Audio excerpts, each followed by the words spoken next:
Today, India's largest wealth management company is YouTube. People do not pay anyone for financial advice. They only want to watch videos. Yeah.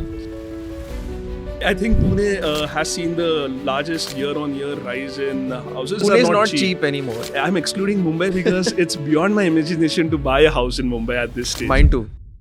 Last year, around 70% people have moved to the new regime, and probably in the next 3-5 years, it will go to 100%. I don't know if the old regime will even survive. Penetration has definitely gone up, and it's been led by private capital and market incentives.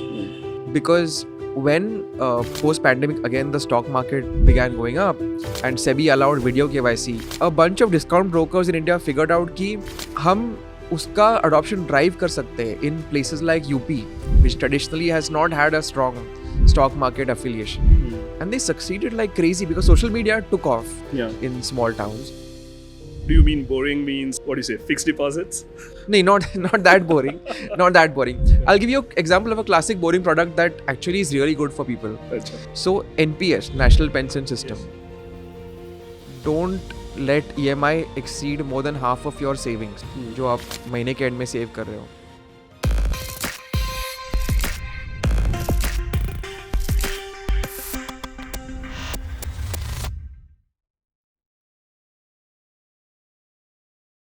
Welcome back to a fresh new episode of 42 Talks, where we have a new series, The Policy Pulse. The series is being brought in collaboration with the Pune Public Policy Festival 2026, where the theme is Technology and Society. For this episode of The Policy Pulse, we have with us Neil Borate. Now, Neil is a very popular name when it comes to personal finances. He's been writing about it in the Mint for a really long time. And more recently, he's dabbled into his own startup, the Fine Print.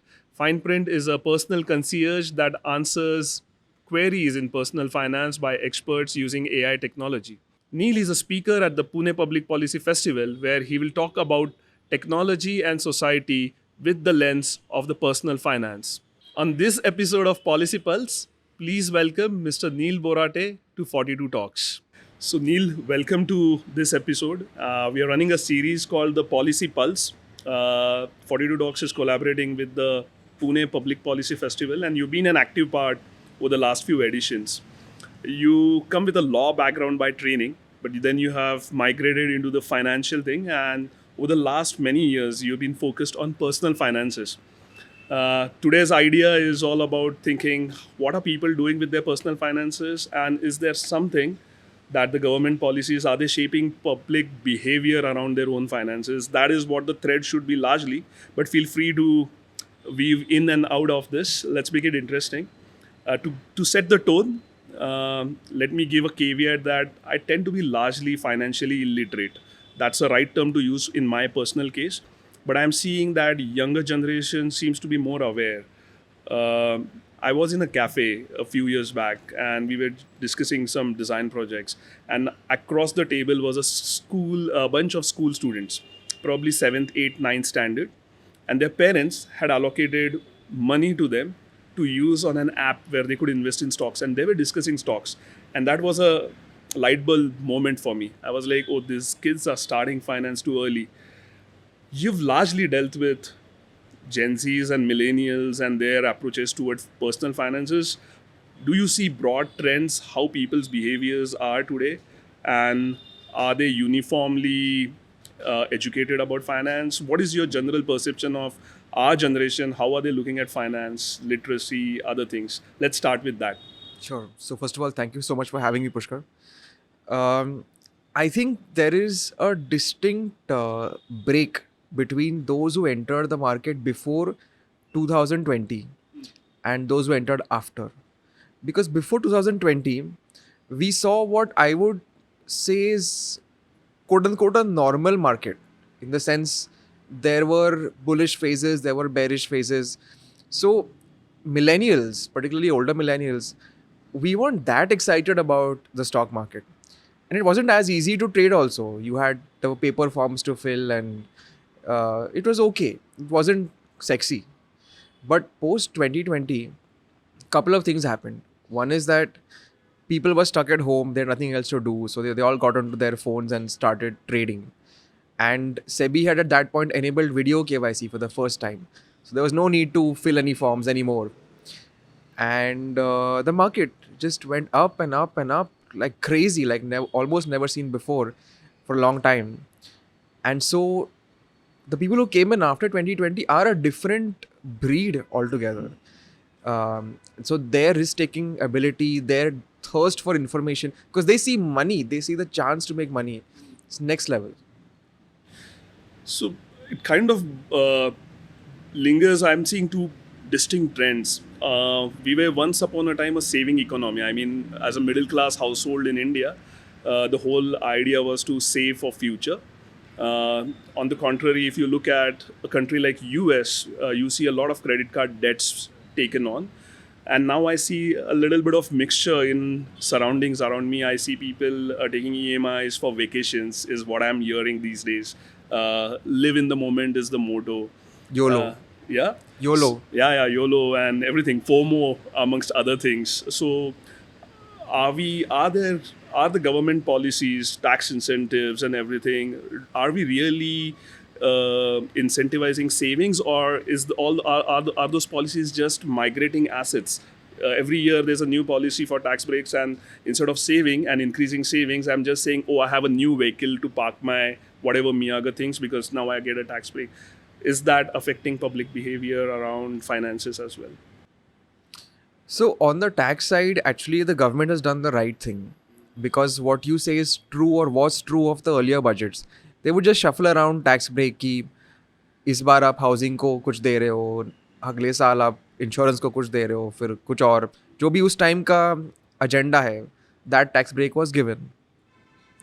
Then government few years ago came out with this new regime concept कि we'll remove all of the tax breaks, but you will have lower rates of tax, right? Simple, less scope for disputes, litigation, etc., etc. And initially the uptake was slow because people are so addicted to taking tax break. Wherever एक पैसा भी बचा सके तो उसमें जाएंगे. But then the government very smartly kept changing the math, making the new regime more and more attractive, increasing tax slabs, increasing the tax-free exemption limit in the new regime compared to old. So now, last year, around 70% people have moved to the new regime.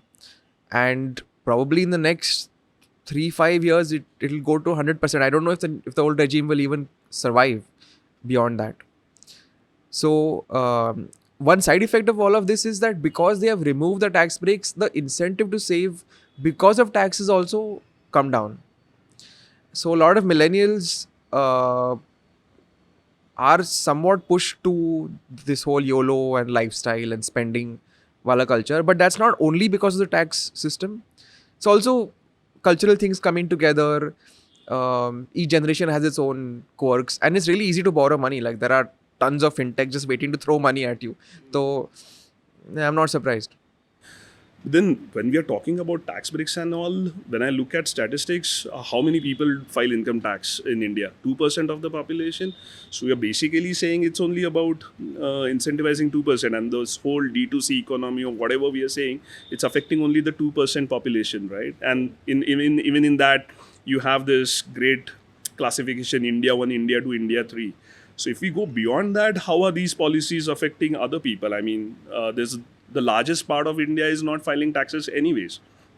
So do you have any sense of what is that segment of the country doing? How are they thinking about their finance? It's just a parallel thought because we talk about taxes, but then we are talking about this minuscule percentage-wise population. Even though by numbers it's huge, percentage-wise it's only 2%, 3% what it is.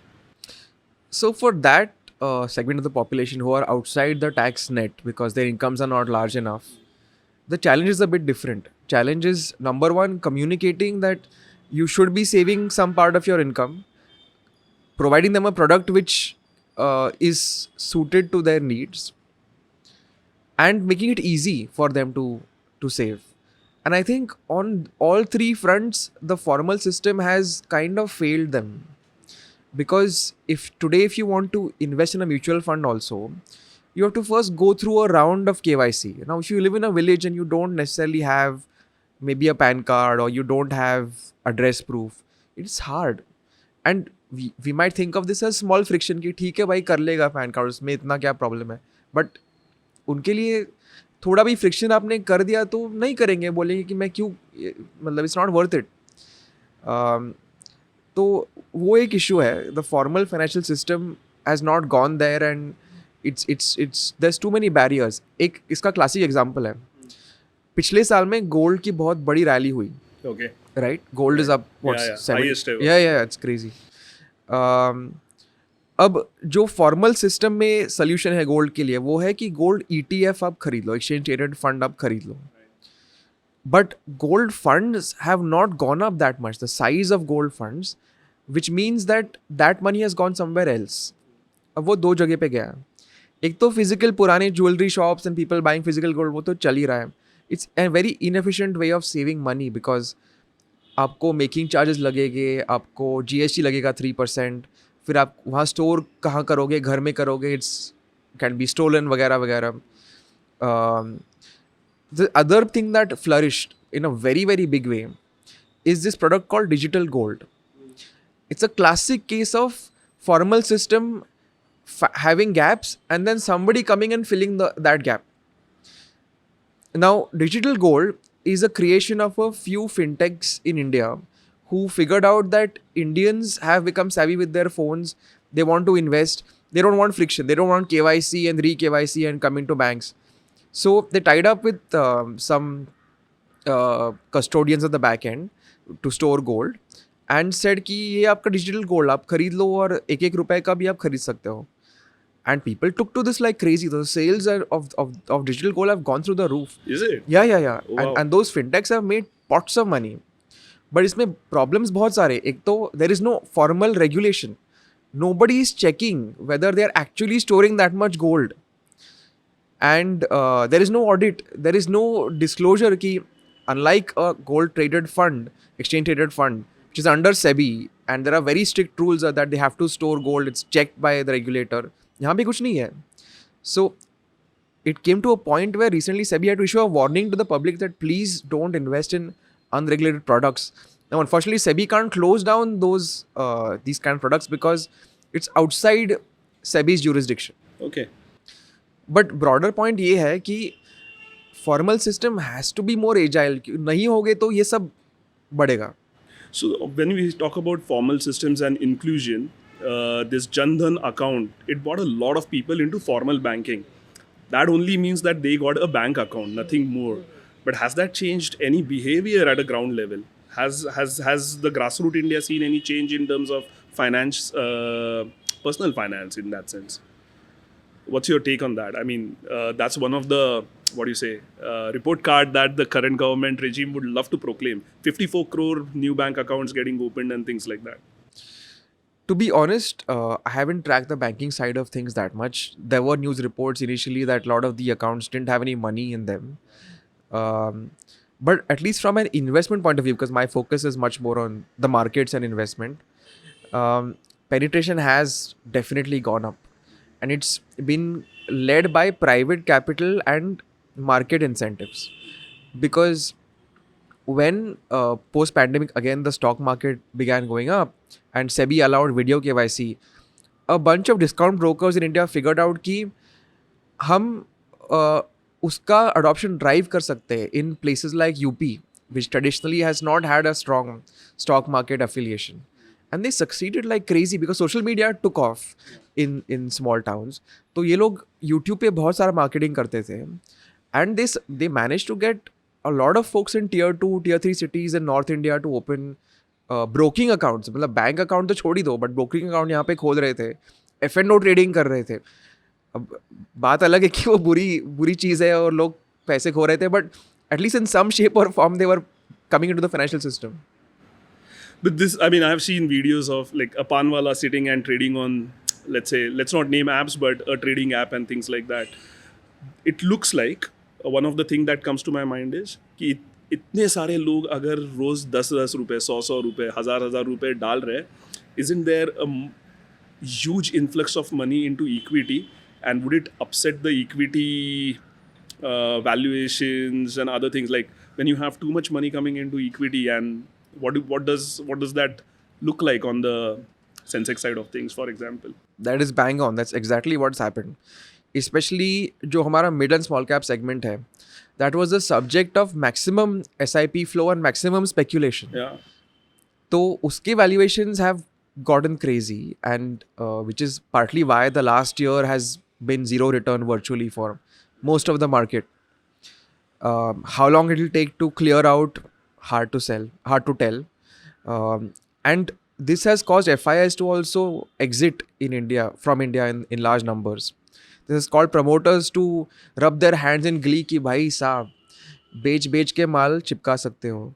तो बहुत चिपका दिया, बहुत बेच दिया.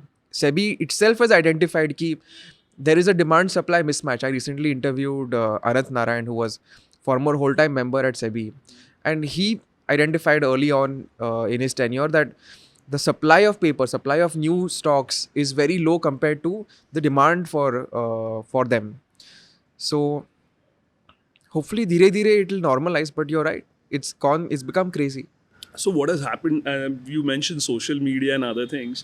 What happens is there's this plethora of fintech influencers. China now has a rule that you have to be qualified to put out advices like that.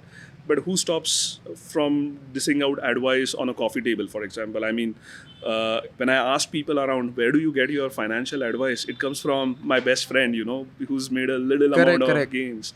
So in a country like India, influx, if something starts working, it's going to get crowds, yeah.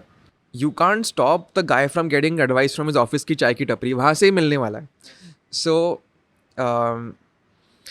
let me go back a little bit again, back to 2020 and that moment, that big bang moment in finance in India. उसके पहले क्या था कि information लोगों को कहाँ से आ रही थी about finance, right? Traditional media से आ रही थी, newspapers, TV, business channels. And it was coming from the system in some shape or form. मतलब बैंक के RMs थे या फिर स्टॉक ब्रोकिंग कंपनीज के ऑफिसेस थे, वहाँ जाके लोग डील कर रहे थे. अब क्या हुआ कि सोशल मीडिया एक्सप्लोड हो गया. सोशल मीडिया पे इन्फ्लुएंसर्स आ गए बड़ी तादाद में. And brokers realized one very important thing, hugely massive insight, कि आपको अगर पैसे कमाने हैं ना एज अ ब्रोकर, तो लोगों को ट्रेड करवाते रहना. चाहे वो प्रॉफिट्स करे या लॉसेस करे, कोई फ़र्क नहीं पड़ता, कमीशंस आने चाहिए. तो वो कैसे आएंगे? लोग ट्रेड क्यों करेंगे? अगर आप उनको सस्ता इन्फॉर्मेशन फीड करते रहो ना, तो वो करते रहेंगे. और वो कहाँ से आएगा? तो बड़ी आराम से यूट्यूब पे आएगा. What does it take to produce a YouTube video? Almost zero. You need a guy on a phone, that's it. And he has to have some entertainment value in his life, which a lot of people have. So these guys, the brokers, funded these influencers in a very big way and quote unquote democratized information on the stock market, or at least surface level information on the stock market. And people began trading because they didn't know the difference between a surface level video and something that's deep. And today we have the decimation of traditional forms of financial education and the flourishing of essentially YouTube. I often write about this. Today, India's largest wealth management company is YouTube.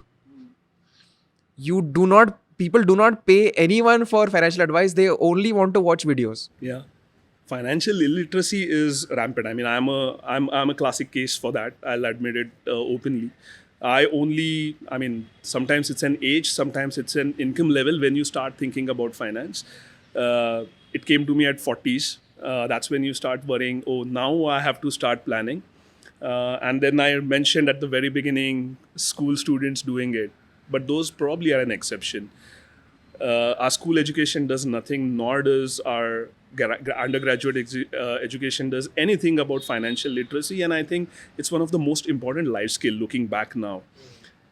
If I were a nuclear family with young kids at home, how would you advise people to talk? I mean, sometimes it's a dinner table talk that gets you inculcated into it. My family did not have dinner table talk around finance. A business family more likely has that going on daily day out. How should somebody start about? Okay, let's not even go there. Let me re-articulate my question. I am a fresh graduate. I have my first salary coming in. that's probably a right opportunity to take control of my finances. How should I look at it? What's your advice? What are my resources? Because YouTube is easy, I'll go and watch. But as a expert in the field, what's your advice to a young graduate to look about their finances? It's a great question. Today, in the world of free resources, problem of free is that free tends to be aimed at making you trade. Like I said, कि brokers के बहुत सारे YouTube channel होते हैं and it's all very nicely made. मतलब आपको लगता है कि भाई यही तो सच ठीक से बोल रहा है. And the problem is कि दूसरा information है ही नहीं. मतलब there is no sort of completely authentic, completely screened, completely proper set of data. One interesting sort of solution to all of this might be AI. Might be a smart AI agent, a trained one, which can give you at least some level of proper basic information. And I hope that some company innovates quickly and releases such a free AI in the market. There are, of course, generalized models, but I'm not sure a ChatGPT can distinguish between real and fake to the level that it showed. So let's hope with AI. The other thing I would say is somebody's got his first pay packet. Don't be in a hurry. If anyone tries to sell you FOMO कि नहीं ये stock कल ही दुगना होने वाला है, कल ही बढ़ने वाला है, that guy is lying. Do not believe him. Do the boring stuff. The more boring your finance is, the better off you are. Do you mean boring means what do you say, fixed deposits? No, not that boring. Not that boring. I'll give you an example of a classic boring product that actually is really good for people. So NPS, National Pension System. Yes. It is boring because you are locked in for at least 15 years now. पहले तो age of 60 था, अब 15 years हो गया है. आपको immediate gratification नहीं है, आपका दुगना भी हो गया तो आप निकाल नहीं सकते हो, वैसे ही पड़ने वाला है वो. The other thing is these are very tightly regulated pension funds. उसमें कमीशन भी नहीं है बेचने के लिए, तो इसलिए कोई आरएम आके आपको बेचेगा नहीं.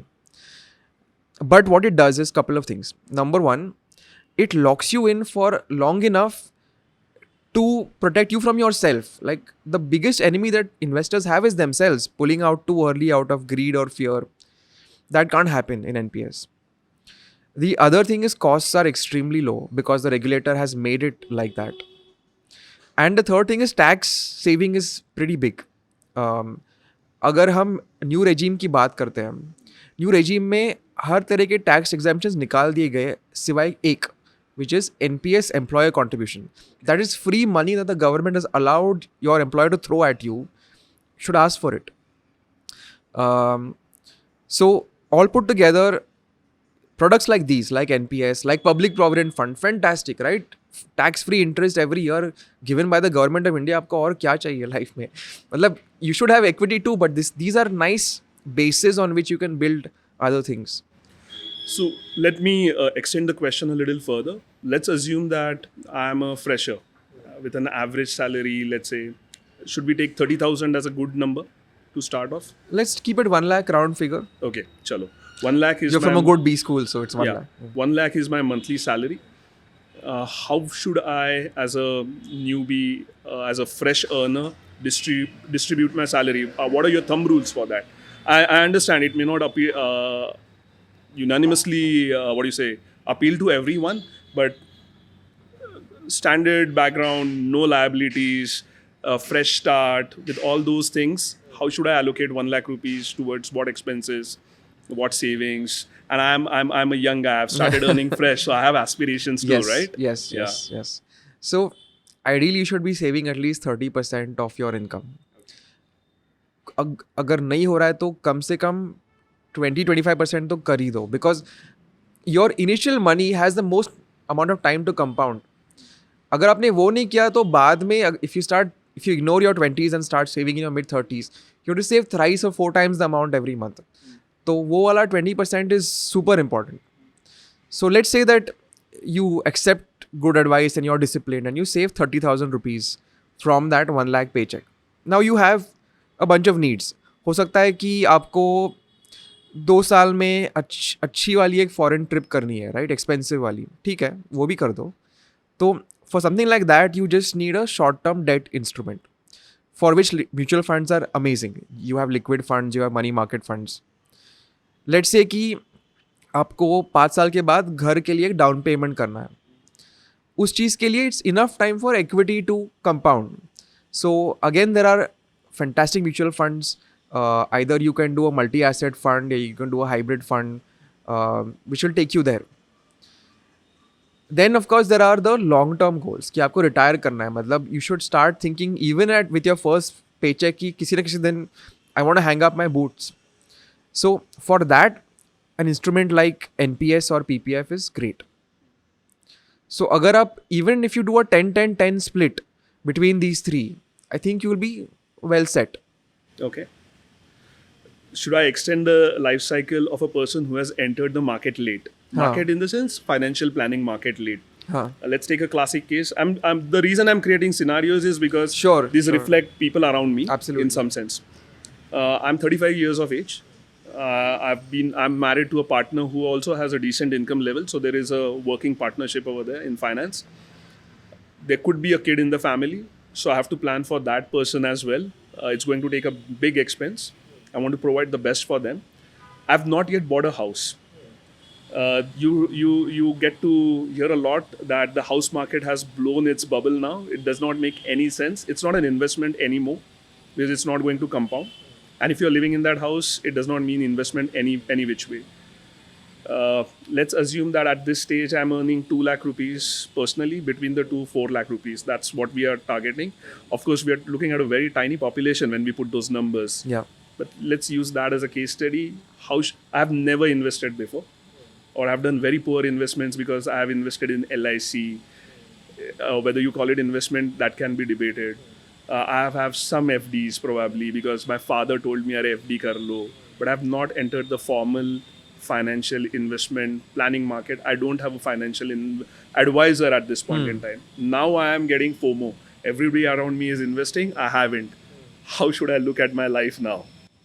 बाप रे, आपने तो मतलब IIT एग्जाम का क्वेश्चन डाल दिया मेरे लिए. Because there are so many ways you could go, and it's not like there is a complete right and wrong answer. Every path will lead you to some destination, which can be reasonably okay. So one option is that you want to have a home to retire in, to live in at some point of time in your life. So although home for investment does not make sense, and I agree with that, a home for consumption, a home to live in, does make sense. Because we should not apply the math of rental yield and wo sari cheeze to it. Yeah. So there, again, a lot of people in their late 30s, 40s expect an inherit, like their parents have houses, right? तो अगर वो आपके पास आने ही वाला है by default, तो शायद आप you can cancel the home purchase. If you have some doubt, if you have siblings वगैरह, then maybe home is your first priority. So again, how much to allocate for a home is a tricky question. As I said, minimum 30% of the paycheck needs to get saved. अगर उसमें EMI पूरा खा जाता है तो फिर आपको बाकी कुछ goals के लिए बचेगा नहीं. So to the best possible extent, don't let EMI exceed more than half of your savings जो आप महीने के end में save कर रहे हो. Thankfully EMI rates are low, like interest rates are not bad right now. So if you can, yes, focus on the home and get that sorted. उसके अलावा, again, if you intend to retire in your mid-60s, there's enough time for equity to compound. तो वही चीज़ें जो मैंने बोली थी कि आपके नियर टर्म गोल्स के लिए म्यूचुअल फंड्स, जो डेट वाले म्यूचुअल फंड्स हैं, फिर जो 5 साल के आगे है उसमें इक्विटी फंड्स, और जो बिल्कुल रिटायरमेंट करना है उसके लिए NPS या PPF are good instruments. So just extending this age, people are also now, there's a lot of chatter around me about investing with cryptos. So just bringing that angle in, how do you look at this risk class? You're going to get me into a lot of trouble with the crypto bros. I'm usually in trouble with them क्योंकि मैं कभी endorse नहीं करता crypto को, and they always send me screenshots of how crypto has grown, and it's a party that I've stayed away from, and I have zero regrets because it is so volatile an instrument that psychologically I know that even if I had gotten early, I would have probably sold in one of those scary drops. That's not how an investment is meant to behave, right? Investment is meant to एक तो have some kind of fundamental basis. Equity के पीछे dividends है. आप कह सकते हो कि गोल्ड सिमिलर है, गोल्ड के पीछे कुछ है नहीं, but gold has been tried and tested for millennia, for almost all of known human civilized history. Gold has been the currency of the medium of exchange or the medium of storage. Crypto's life is what, since 2009. So I'm still not convinced on crypto as an investment. I think blockchain technology can unleash some good use cases and should be used that way. And वैसे भी government of India has refused to legalize crypto. They tax it to the hilt. And a lot of people buy crypto on what are called P2P exchanges or P2P kind of transactions. और उसमें क्या होता है कि a lot of black money or criminal money finds its way into legitimate people's bank accounts or their crypto wallets, which at some point of time leads to freezing because the police are able to establish a trail, and then guys who have had nothing to do with that original crime, that fraud, suddenly find overnight that their bank account has been frozen. तो ये सारी चीज़ें, which is why I would want Indian investors to largely stay away from crypto until the government regulates it, says कि okay, now this is a okay route that we are okay with it. Okay. I'm going to come back to crypto and regulation around it, especially consistency of policy around it.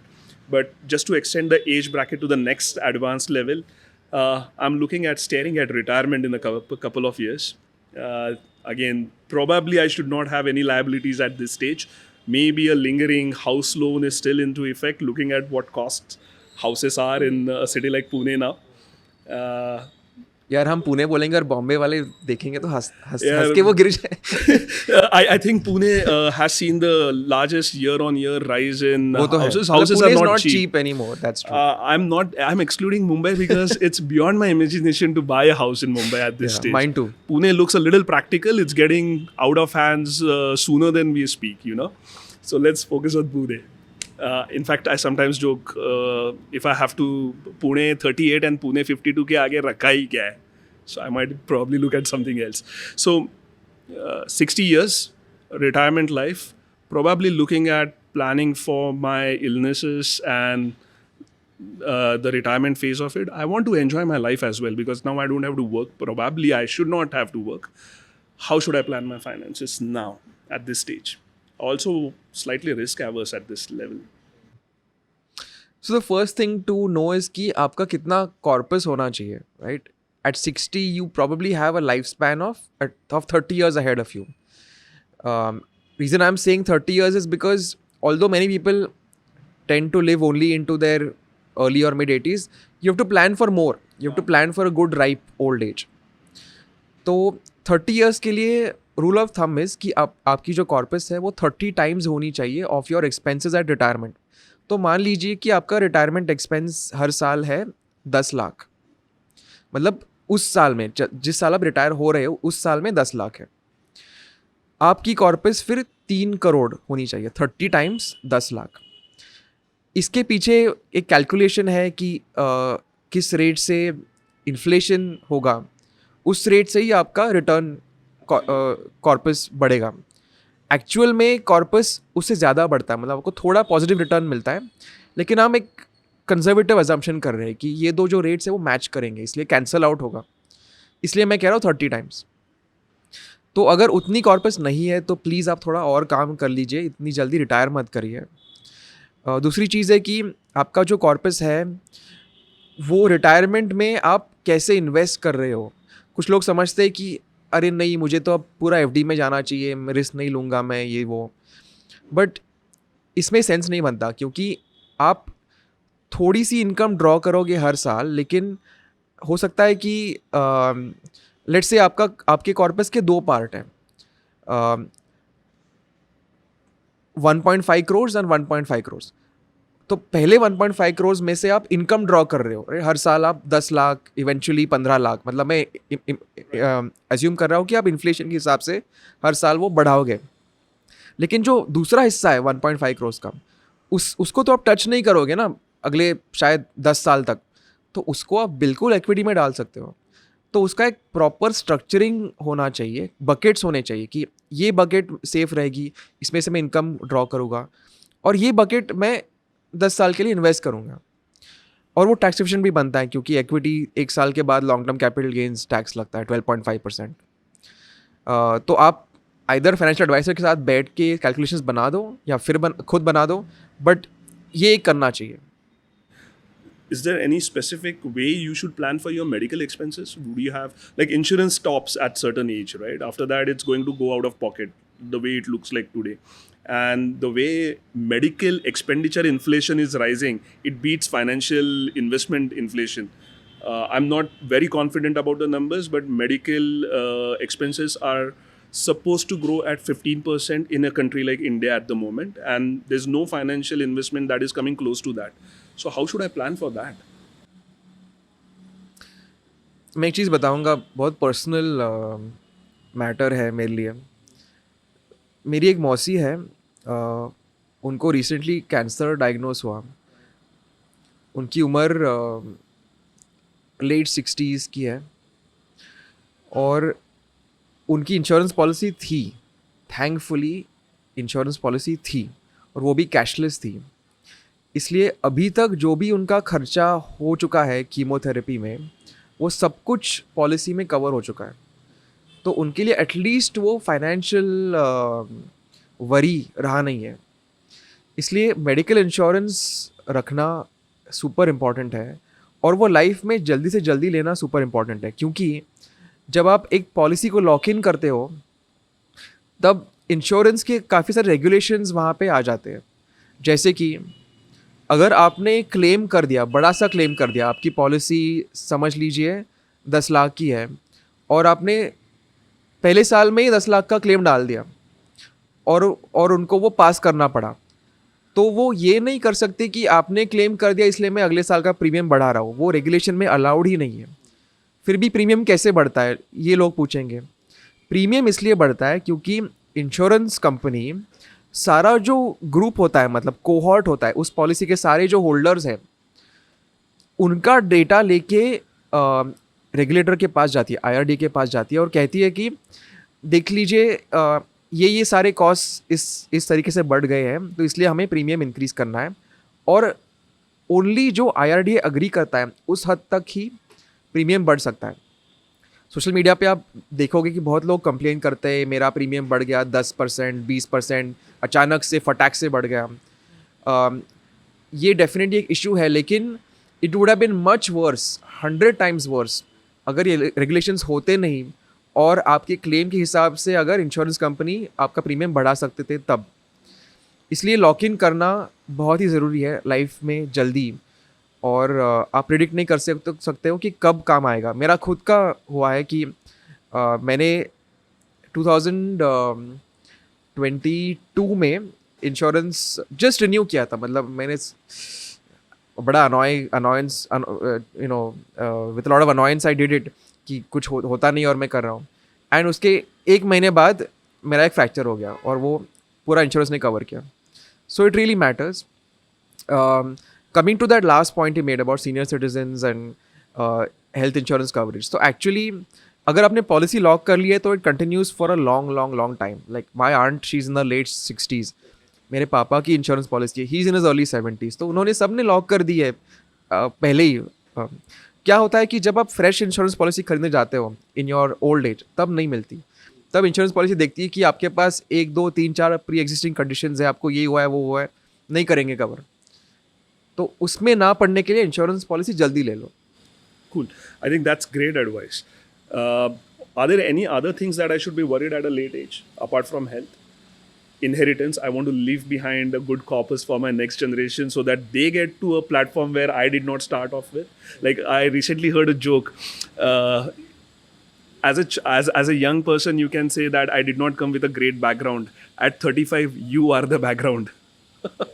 So, what should I plan to leave behind as a corpus? I think you've covered that. I'm just kind of reiterating that I want to get my younger, like nowadays, a lot of people have entrepreneurial ambitions. I'm not looking at a job anymore. So, to provide a solid foundation, hey, here's my first angel investment for my next generation. If I want to think like that, what should I think like? It's a very personal thing, right? A lot of parents, especially millennial parents these days, I think are getting more westernized, where they feel that kids को educate कर लिया, उसके बाद kids की जिम्मेदारी है to take care of themselves. Um, but you're right that it provides a head start, especially in terms of starting a new business, etc. So honestly, it's difficult to establish a rule कि आपको इतना देना चाहिए. I can say couple of things on how you should pass it on.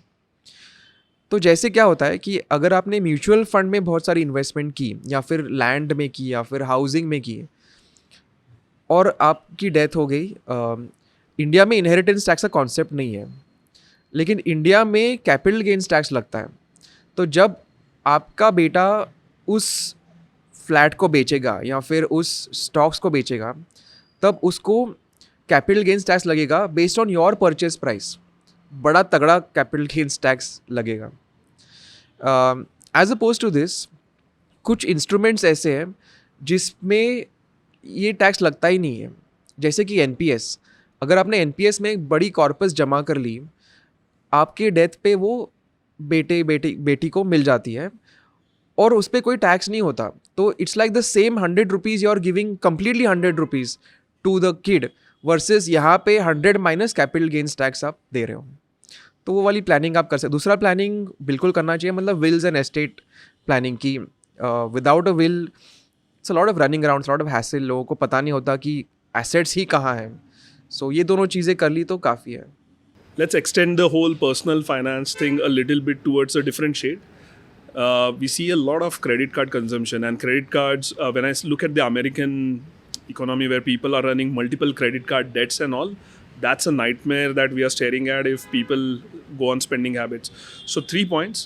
We've seen a lot of social media as well, how I used a smart credit card to drop down, get cash back, and my car became cheaper and things like that. Who should get a credit card? What should I use a credit card for, and what should I not use it? And more importantly, is there any truth to all those calculations that they tell about, zero cost EMIs, and you have a credit card and things become cheaper and things like that? So the credit card is the bigger. Sure. So short answer is anyone who can pay their bill on time should get a credit card. And there are a couple of reasons for this.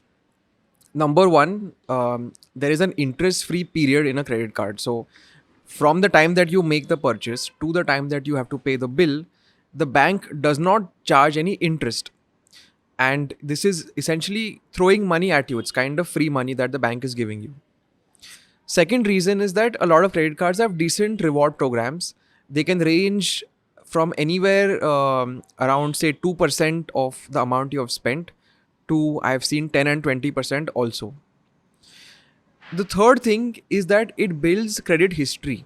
It tells the system that you are trustworthy, you are paying your bills on time. So when the time comes to take a big loan, a home loan, your approval comes faster. So, like I said, anyone who can pay their bill on time should absolutely take a credit card. Now, unfortunately, social media, like with any kind of financial influencing, has gone crazy around credit cards. So there was one viral post of an influencer who basically said that you can get something like a 1.35 CR or 1.5 CR car for 35 lakhs. And his calculation was that essentially you buy a used car version of that car, and then you swipe your credit card, and that 60 lakhs of used car drops down to 35 lakhs, which is absurd on different levels. So one is that typically used cars don't drop that much, and if they do, then it's a very different model from that new car. Second is credit card companies have caps on how many reward points you can get. So it's not like you can swipe a 5 crore purchase and get a 1 crore worth of reward points. And ultimately the cost is being borne by the merchants, by the shopkeepers, including the car dealerships. So they will not allow you to swipe that large a credit card. So social media aside, anyone who can pay their bill on time should get a credit card. It's an easy form of debt. But if I extend debt further into this conversation, debt is often not looked upon like a nice thing. Having a loan to a normal family seems like it's a big liability in their minds, and it has often been demonized in some format. But debt used cleverly is actually a great idea. So, can you demystify what is a good debt? Why should I take a loan? What should I take a loan for? Is we are also seeing news about Gen Zs taking loans to go on vacations. Is that a good debt? Because I have only one life. So, can you demystify debt? Sure. So any debt or loan which creates an asset tends to be good. Any debt or loan which finances consumption or speculation tends to be bad. So in the first category, I would say taking a loan to run your own business. Even then, credit card should be your last resort because credit card is very expensive, 35 to 40% kind of interest. Take a personal loan or some other kind in preference. Or an asset like a home, right? That's the biggest asset that most of us create in our lives. And that is typically funded by a home loan. And the reason why it's good is because homes tend to slowly appreciate over time. The interest rate on home loans also tends to be reasonable. There's a public policy interest that drives those rates low. And that home amplifies wealth, as in, let's say that you're buying a 1 CR home, but you only have a down payment of 20 lakhs right now. The bank finances the rest. It is highly possible that over the course of the next 20 odd years, you're able to pay off that and essentially create that 1 CR kind of asset. So home loan makes sense, business loan makes sense. What does not make sense is consumption loan or speculation. So F&O, that kind of does not make sense. Let's change track a bit. With the Policy Pulse perspective, the theme for this year's Pune Public Policy Festival is technology and society. Now, fintech has evolved in a big way. At a personal level, people are using AI to get financial advice. People are also developing new tools. Are there any good tools that have come to your observation? Is ChatGPT a great way to get financial advice and things like that? What are your views on using technology and the tools around us? So AI is definitely helping people. There are many queries that are somewhat basic in nature, which AI can solve very well. So, for example, if you want to calculate a home loan EMI on a particular kind of loan, ChatGPT will give you that answer mathematically to the dot. What AI cannot do is maybe level 2, level 3 kind of thinking, that it doesn't know who you are, what drives your spending, who is in your family. Things like that can only be solved by a human advisor or by yourself if you have that much interest in the subject. But using AI as a perfect substitute is not yet a good idea. Okay. It also gets me a little concerned about my financial history is anyways like there's a CRISIL score and they know a lot about my financial background. With AI and other tools coming in, I'm slightly worried about the whole idea about my financial privacy getting out. Do you see any concerns? Like even the government is now putting in a lot of tools to monitor my financial footprint. Do you feel a little concerned about financial privacy and other things? Yeah, I mean, if you think of even ignoring CIBIL, like all of these fintechs and tech companies who have all of our data already that we have so happily sold to them for nothing.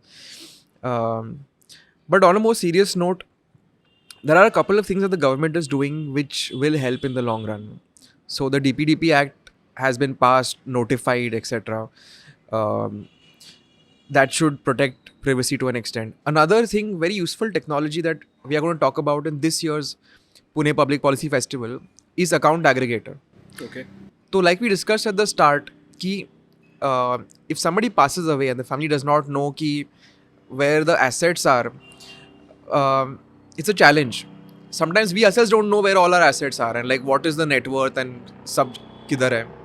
So the government, the RBI has created this system called account aggregator, where it has brought together the three other regulators, so SEBI, IRDA, and PFRDA, where all of the entities under any of these four regulators, they are part of the account aggregator system.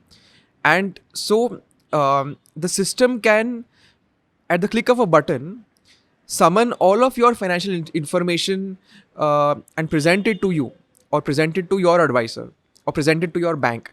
आपको अगर loan चाहिए और आपको एक authentic तरीके से आपका शायद डीमैट अकाउंट है वो फेच करना है, आपका किसी और बैंक में आपका अकाउंट है वो भी फेच करना है, और वो दिखाना है कि मेरे पास रिपेमेंट कैपेसिटी है.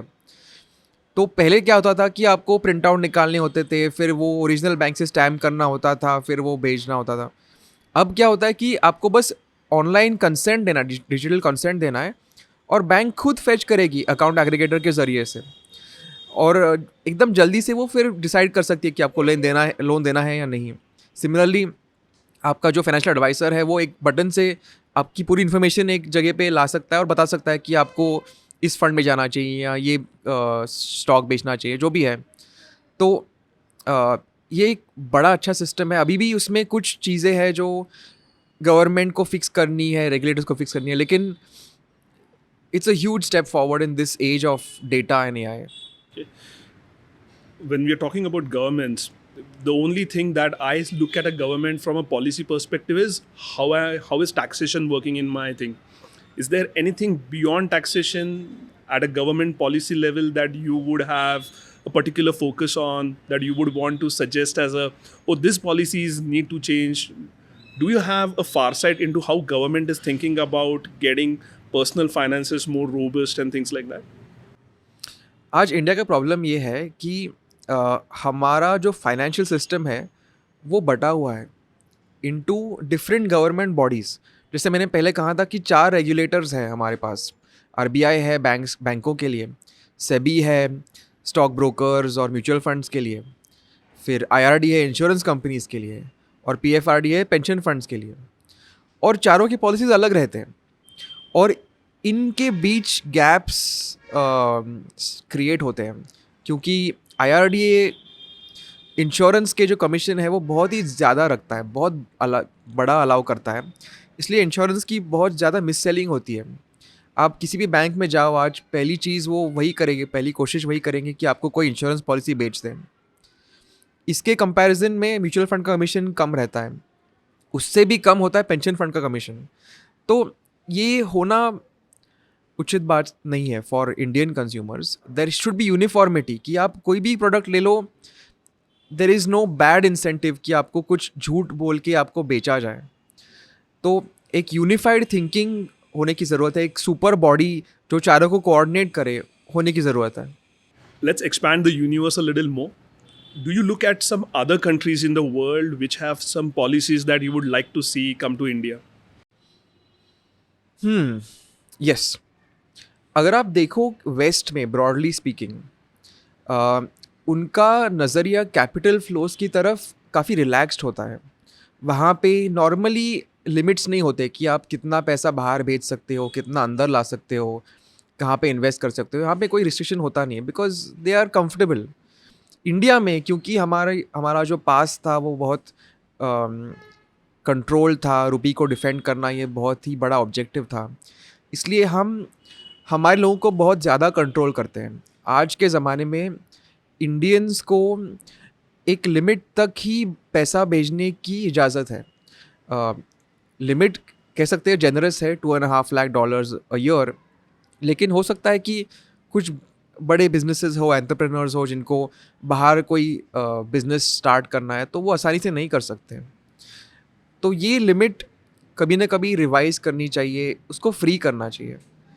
दूसरी चीज़ है जो म्यूचुअल फंड्स में इन्वेस्ट करते हैं, उसकी भी एक लिमिट होती है कि म्यूचुअल फंड को अगर किसी बाहर देश में इन्वेस्ट करना है तो कितना कर सकते हैं, और वो लिमिट हिट हो चुकी है. इसलिए इंडियन इन्वेस्टर्स का जो पैसा है वो हमारे ही मार्केट में और ज़्यादा इन्वेस्ट हो रहा है, और हम मिस आउट कर रहे हैं. आज जो इनोवेशन दुनिया भर में हो रहा है, AI का मैक्सिमम इनोवेशन हो रहा है US में और चाइना में, वो हम मिस आउट कर रहे हैं. Other sectors, global brands, fashion brands, वो सब कुछ हमारे पास है नहीं. जब तेल के दाम बढ़ते हैं इंडिया एक नेट ऑयल इम्पोर्टर है, तो क्यों ना हम म्यूचुअल फंड्स को अलाउ करें कि वेस्ट की जो ऑयल कंपनीज है उनमें आप पैसा डाल सकते हो, तो आप सेफ रहोगे और एटलीस्ट आपकी रिस्क कम होगी अगर ऑयल प्राइसेस बढ़ेंगे तब। तो एक काइंड ऑफ फ्रीडम होना चाहिए इंडियन इन्वेस्टर सिटीजन्स को कि आपको जहाँ पैसा लगाना है लगा सकते हो, कोई प्रॉब्लम नहीं। अगर शॉर्ट टर्म में रुपी का हिट पड़े तब भी ठीक है, लॉन्ग टर्म में जब आप पैसों को बाहर जाने की इजाज़त दोगे तब भी पैसा अंदर आएगा। ऐसा नहीं होगा कि आप अंदर का पूरा रास्ता अलाउ कर दो और बाहर जाने में 10 गेट्स डाल दो। वो अभी का थिंकिंग है। There are some platforms that allow a personal investor like me to invest in US stock. Is that regulated? Is that legal? And should I even consider doing that? Do you have a thinking around it? Sure. So it is regulated now. पहले एक gap था because it does not come under SEBI, लेकिन अब India ने एक gift city करके establish करी है। It's a physical city near Ahmedabad, Gujarat international hitech finance city. और उसका जो regulator, it's meant to be India's version of Singapore और हांगकॉन्ग। तो वहाँ पे प्लेटफॉर्म्स धीरे धीरे जाएंगे और उनके अंडर रेगुलेट होंगे। दूसरी चीज़, legal yes it is up to certain limits. तो like I said before, $2.5 lakh every year you can invest abroad, लेकिन आपको 10 लाख के ऊपर टैक्स लगता है, TCS, tax collected at source.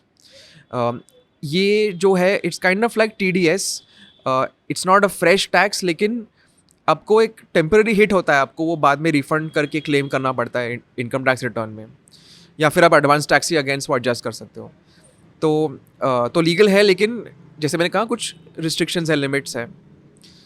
तीसरी बात, करना चाहिए या नहीं, बिल्कुल करना चाहिए, क्योंकि जैसे मैंने कहा कि मैक्सिमम इनोवेशन जो होता है इन टेक, इन AI, इन सो मैनी थिंग्स, वो पुराना जो गाना है कि मेरा जूता है जापानी, वो अभी भी सॉलिड है, क्योंकि अभी भी हमारा जूता नाइकी और रीबॉक का होगा, या फिर पैंट होगी लिवाइस की, या फ़ोन होगा सैमसंग का, right? India does not make a whole bunch of stuff, so we should be allowed to invest overseas and it helps the country. Because अगर हम यहीं पे रहने वाले हैं, यहीं पे हमारा स्पेंडिंग होने वाला है, तो अगर हमारी वेल्थ बढ़ती है by smart investing overseas, helps the country, हमारा कंजम्पशन फिर यहाँ आएगा।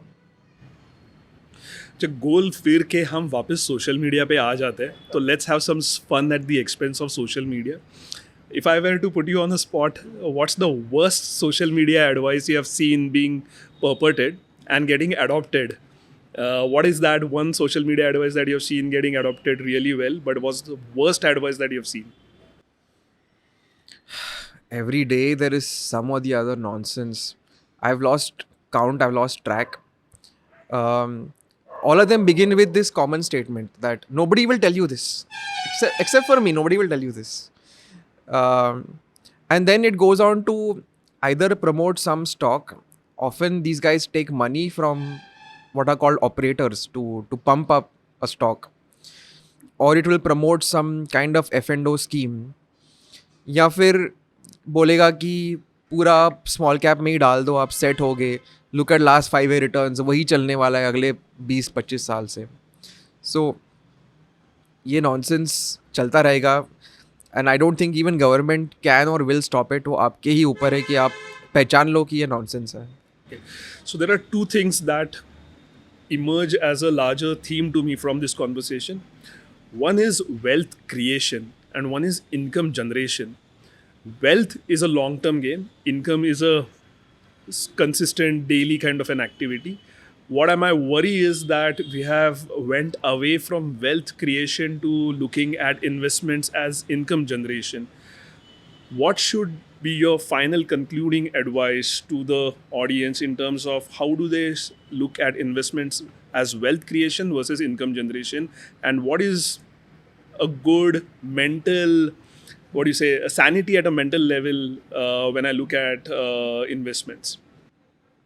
You said it really well. I mean, that's a perfect framework, because when people think of income generation, it is short-termism, and for short-term में, you know, all of these ideas, F&O, which stock will double tomorrow, that grabs hold of the mind.